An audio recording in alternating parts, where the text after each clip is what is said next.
بسم اللہ الرحمن الرحیم۔ عزیز طلبہ، آج سے ہم اپنے یوٹیوب چینل پر فارسی مصادر کی اور فارسی قواعد کی ایک بہترین کتاب تسہیل المصادر کے اسباق کا سلسلہ شروع کر رہے ہیں۔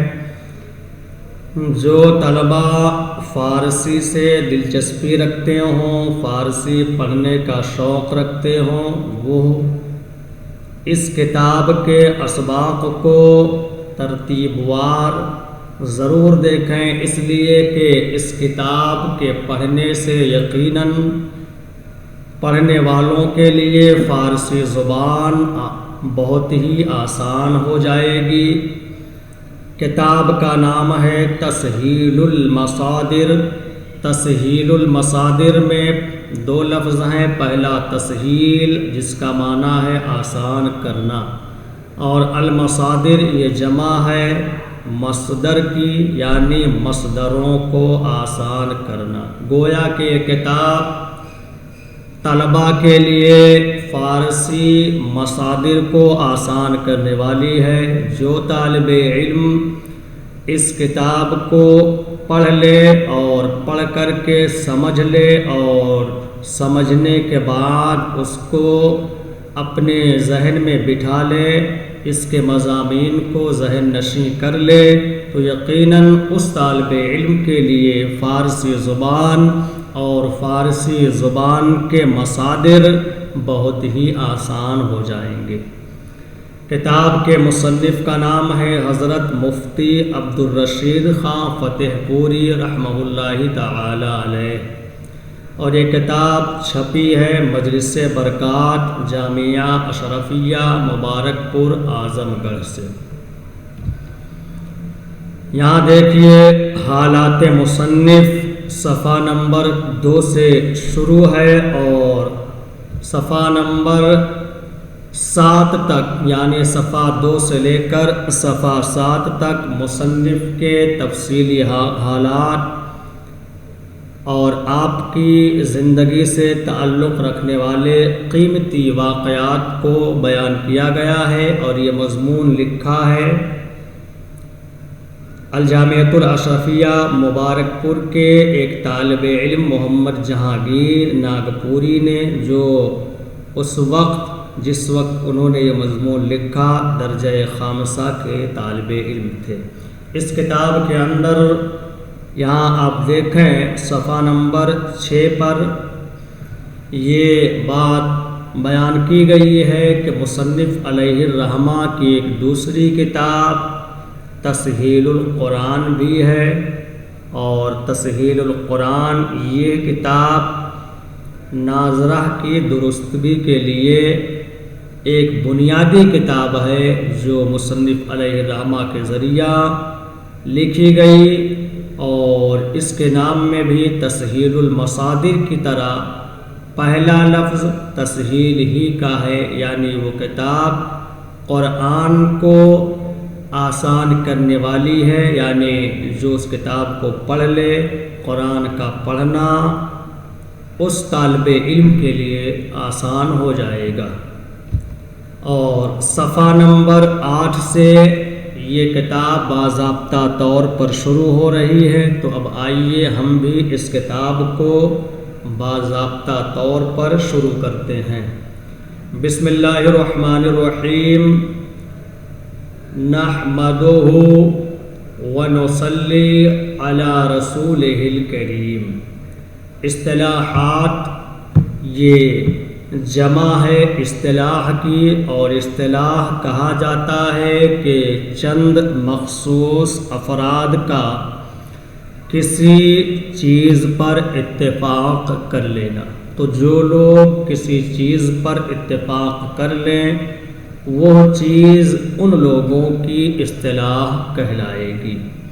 یہ تمام اصطلاحات جو اس صفحہ کے اندر بیان کیے جا رہے ہیں، یہ اہل فارس یعنی فارسی زبان و ادب سے تعلق رکھنے والے لوگوں کی اصطلاح ہے۔ ان کی اصطلاح میں صیغہ لفظ کو کہتے ہیں، واحد ایک کو، جمع ایک سے زیادہ کو۔ یہاں میں آپ کو ایک بات بتاتا چلوں کہ اردو اور فارسی میں اگر کوئی چیز ایک ہو، ایسا لفظ جو ایک ہی چیز پر دلالت کرے اسے واحد کہتے ہیں، اور جو دو یا دو سے زیادہ چیزوں پر دلالت کرے اسے جمع کہتے ہیں۔ یعنی فارسی اور اردو میں ایک کو واحد، ایک سے زائد کو جمع کہا جاتا ہے، لیکن عربی زبان میں ایک کو واحد اور دو کو تثنیہ اور تین یا تین سے زائد کو جمع کہا جاتا ہے۔ غائب یہ اس میں فاعل کا صیغہ ہے، عربی لفظ ہے، اس کا معنی ہے جو سامنے موجود ہو۔ حاضر یہ بھی اس میں فاعل کا، غائب یہ اس میں فاعل کا صیغہ ہے اور اس کا معنی ہے جو سامنے موجود نہ ہو۔ حاضر یہ بھی اس میں فاعل کا صیغہ ہے، عربی لفظ ہے اور حاضر کہا جاتا ہے جو سامنے موجود ہو۔ متکلم یہ بھی عربی لفظ ہے، اس میں فاعل کا صیغہ ہے اور متکلم بات کرنے والا۔ زمانہ وقت کو کہتے ہیں، زمانہ کی تین قسمیں ہیں، ماضی، حال، مستقبل۔ ماضی گزرا ہوا زمانہ، حال موجودہ زمانہ، مستقبل آنے والا زمانہ۔ یہاں پر میں آپ کو ماضی، حال، مستقبل کی تعریف کے بعد ایک مثال سے ان تینوں کی تعریفات کو واضح کرتا چلوں۔ آپ یوں سمجھیں کہ اپنی گھڑی میں مثال کے طور پر دیکھیں کہ اگر 12 بج رہے ہوں تو 12 جو فی الحال بج رہا ہے اسے کہا جائے گا موجودہ زمانہ یا زمانہ حال، اور 12 کے بعد 12:01 کو کہا جائے گا مستقبل یعنی آنے والا زمانہ، اور 12 بجنے سے پہلے جو 11:59 کا وقت ہے اسے کہا جائے گا ماضی یعنی گزرا ہوا زمانہ۔ فعل کام کو کہتے ہیں جس سے زمانہ ظاہر ہو، فاعل کام کرنے والے کو، مفعول جس پر فعل واقع ہو۔ لازم وہ ہے یعنی وہ فعل ہے جو فاعل پر پورا ہو جائے۔ یہاں پر بتا رہے ہیں کہ فعل یہ دو طرح سے ہوتا ہے، ایک فعل وہ ہوتا ہے کہ جو فاعل پر پورا ہو جاتا ہے اور اسے مفعول کی ضرورت نہیں پڑتی ہے، جیسے زید گیا، تو زید یہ فاعل ہے، گیا فعل ہے۔ یہاں جملہ فعل اور فاعل سے مل کر پورا ہو رہا ہے۔ ایسا جملہ جو فعل اور فاعل سے مل کر پورا ہو جائے تو اس کے اندر جو فعل ہوگا اس فعل کو فعل لازم کہا جاتا ہے۔ متعدی وہ ہے جو فاعل اور مفعول دونوں سے مل کر پورا ہو، جیسے زید نے بکر کو دیا۔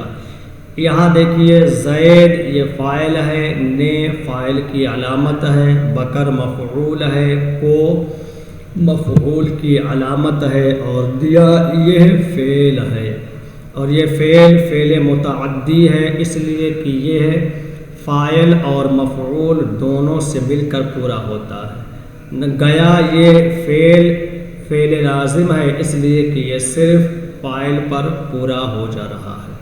معروف وہ ہے جس کا کرنے والا معلوم ہو۔ اب آگے اور تفصیل کر رہے ہیں کہ فعل دو طرح سے ہوتے ہیں، ایک فعل وہ ہوتا ہے کہ اس فعل کا کرنے والا معلوم ہوتا ہے، خواہ وہ فعل لازم ہو یا فعل متعدی، یعنی فعل لازم ہوگا تو فعل لازم معروف، اور فعل متعدی ہوگا تو وہ فعل متعدی معروف۔ وہ ہے کہ جس کا کرنے والا معلوم ہو، جیسے زید نے پالا، اس میں زید فاعل ہے، نے فاعل کی علامت، پالا فعل ہے۔ یہ پالا وہ فعل ہے کہ جو فعل معروف ہے، اس لیے کہ اس فعل کا کرنے والا زید معلوم ہے۔ مجہول وہ ہے جس کا کرنے والا معلوم نہ ہو، جیسے زید پالا گیا۔ یہاں دیکھیے پالا گیا یہ فعل ہے، زید یہ نائب فاعل ہے۔ زید پالا گیا، یہاں یہ تو معلوم ہو رہا ہے کہ زید پالا گیا، پالنے کا کام ہوا ہے، اور کس نے کیا ہے یہ کام یہ معلوم نہیں ہو رہا ہے، تو وہ کہ جس کا کرنے والا معلوم نہ ہو اسے فعل مجہول کہا جاتا ہے۔ مثبت وہ ہے جس سے ہونا یا کرنا سمجھا جائے، جیسے کھایا۔ فعل مثبت میں دیکھیے یہاں پر کھایا، کھایا سننے کے بعد یہ بات سمجھ میں آ رہی ہے کہ کھانے کا کام ہو چکا ہے، کسی نے کیا ہے۔ اور منفی وہ ہے جس سے نہ ہونا یا نہ کرنا سمجھا جائے، جیسے نہیں کھایا۔ یہ بھی ایک فعل ہے، اور اس فعل کے ذریعہ ہمیں یہ بات سمجھ میں آتی ہے کہ یہ کام یعنی کھانے کا جو کام ہے وہ نہیں کیا گیا ہے، اس لیے یہ فعل منفی ہے۔ یہاں پر حاشیہ کے اندر آپ دیکھیں لکھا ہوا ہے کہ لازم و متعدی کی پہچان، لازم سے ماضی مطلق ہو تو اس کے ترجمہ میں نے نہ آئے گا، جیسے میں بیٹھا وہ آیا ہم سوئے۔ ان تینوں مثالوں میں فاعل کے بعد نے نہیں آیا ہے، یعنی میں بیٹھا میں بیچ میں نے، یعنی میں نے بیٹھا نہیں ہے بلکہ میں بیٹھا۔ وہ آیا، وہ نے آیا نہیں ہے بلکہ وہ آیا۔ ہم سوئے، یہاں ہم نے سوئے نہیں، کیونکہ نے یہاں نہیں آ سکتا ہے، اصل میں ہوگا ہم سوئے۔ بتا رہے ہیں کہ لازم و متعدی کی پہچان لازم سے ماضی مطلق ہو تو اس کے ترجمہ میں نے نہ آئے گا، یعنی ماضی مطلق میں لازم کی پہچان یہ ہے کہ اس کے ترجمے میں نے نہیں آئے گا، اور متعدی سے ہو تو اس میں نے آئے گا، جیسے میں نے لکھا، تو یہاں پر نے یہ سمجھ لیجئے کہ ایک علامت ہے متعدی کی، اور یہ اس بات کی طرف اشارہ کر رہا ہے کہ نے کے بعد آنے والا فعل لکھا یہ فعل لازم نہیں بلکہ فعل متعدی ہے۔ تم نے پڑھا، یہاں نے پڑھا کی طرف اشارہ کر رہا ہے کہ پڑھا یہ فعل لازم نہیں بلکہ فعل متعدی ہے۔ بغیر نے کے میں لکھا ہوں، میں سنا ہوں، تم دیکھے، تم پڑھے وغیرہ بولنا غلط ہے، اس لیے